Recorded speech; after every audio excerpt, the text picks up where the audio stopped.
2002, Sierra Leone emerged from a decade-long civil war that claimed thousands of lives and left deep scars on the nation's soul.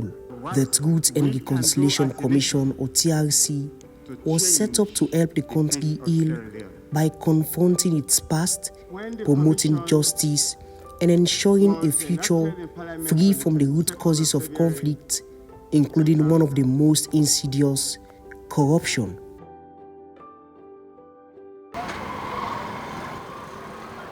Among the TRC's final recommendations was a bold call for reform, the strengthening of institutions to fight corruption.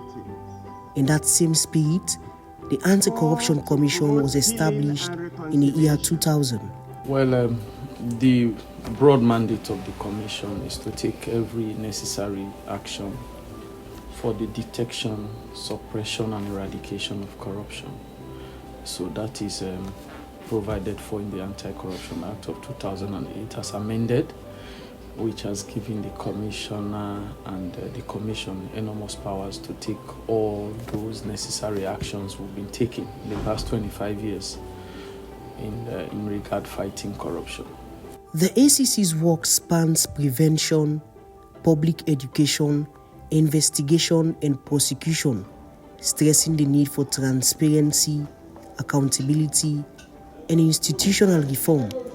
Yet, over 20 years later, the reality remains mixed. The corruption at Salone, the Ben Kelfada, the tribe, but every day the corruption, it increased our country. We the individual themselves, we corrupt so ourselves.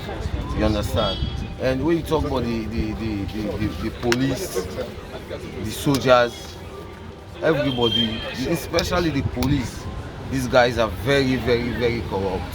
You know, when they break you, motor car, commercial, private, all that they ask you for, not for something. And how you want to build Salone, now some of them half thing they are before they left and try to put some right things in the brain, you know, because corruption really the criminal. The corruption, they don't worst. They're not too good in Salone. When they can say don't go from bad to worst, they don't worst already. Salone me since we are born. I know one day experience with them talk say today better. The corruption. Now increment, increase. So me I can just take and say the cow per corruption, Salone indeed. So because like plenty things they happen. Now you check about the free medical where they talk who they don't put corruption. The thing when are free back where they get to they don't get corruption. We can't talk with education, they don't say free education, but in Talek they say free na they tend the corruption boku. So me Salone I don't know for nothing in this country where I go say corruption or the power.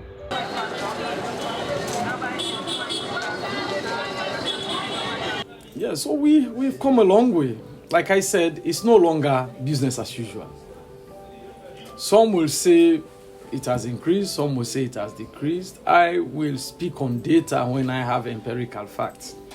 But then if anthropologically, if you put the reality into perspective, you do some reality check. In Sierra Leone today, the nation is resolved that corruption is bad. The corrupt are being confronted in a fashion and manner never seen before. Gone are those days when those involved in corruption, we are fearful, powerful, untouchable. Now, we've seen all manner of people being held accountable to as far as the office of the former president, the office of the first lady, the office of the honorable clerk of parliament. These are, without prejudice, some of the highest placed persons and offices in Sierra Leone. So we've held those kind of people accountable. There's no one institution in Sierra Leone that is required to answer accountability questions that have not been held accountable. No one. The records speak. The over 76 billion old loans we've recovered is coming from all manner of people, all manner of institutions, politicians, businessmen, including the private sector, those contractors who bid for government projects, they are awarded and they choose to do otherwise. We've recovered money from all those kind of persons. So I will say we are still in the business of fighting corruption. a very serious business of fighting corruption.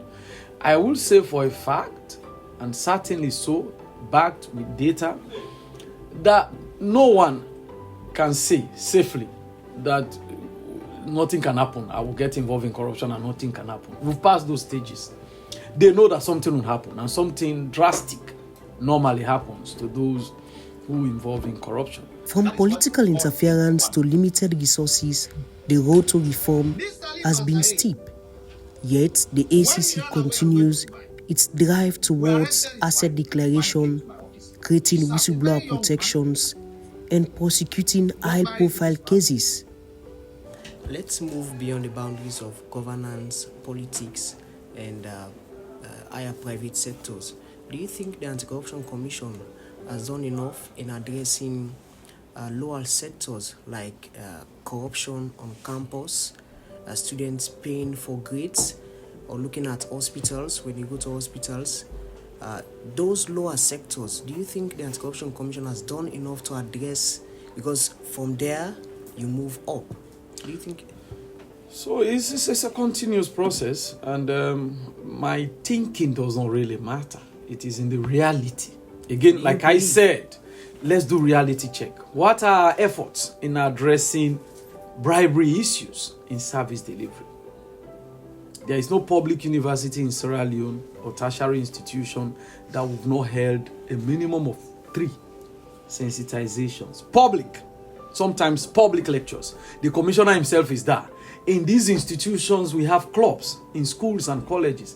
Accountability now clubs and integrity clubs that we are transforming very soon into civic accountability and civic clubs. Why are we doing this? To give students and pupils relevant information. The SEC is not the one demanding bribes. It can never. It is some unscrupulous persons who parade as teachers, as lecturers, as nurses, as doctors, who actually solicit. What is your responsibility as a victim? Is to report. The war left not only physical and emotional destruction, but also shattered institutions. A weakened state became fertile ground for grand and petty corruption. In prosecuting the powerful, protecting whistleblowers, and engaging youth through civic education, the ACC seeks not just to punish, but to transform. Integrity clubs in schools, public asset declarations, systems reviews, and ministries. These tools aim to break the cycle of impunity. But is Sierra Leone moving closer to the TRC's vision of good governance and accountability? I will personally want to say progress is being made. Progress is being made. You know, in life, when you miserably fail, you are in the minuses. You have failed beyond 0. You are now in -1 or -2. When you begin to make progress, it appears nothing is happening.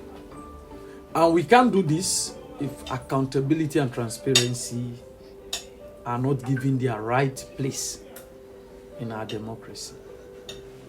To be accountable to your people is not a privilege. It's not something when you are willing, you do. When you are not willing, you make a mat pande. Talk to them anyhow. No, sir. A leader is a servant. You can carry horn and you hear it changes nothing. You are a servant to your people. So that servanthood mentality is what our leaders need to imbibe.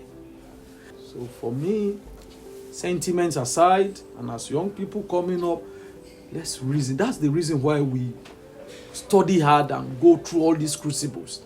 Come and make a change. Don't just go take those decisions on your leaders, even student leaders, because now all they are the same, whatever.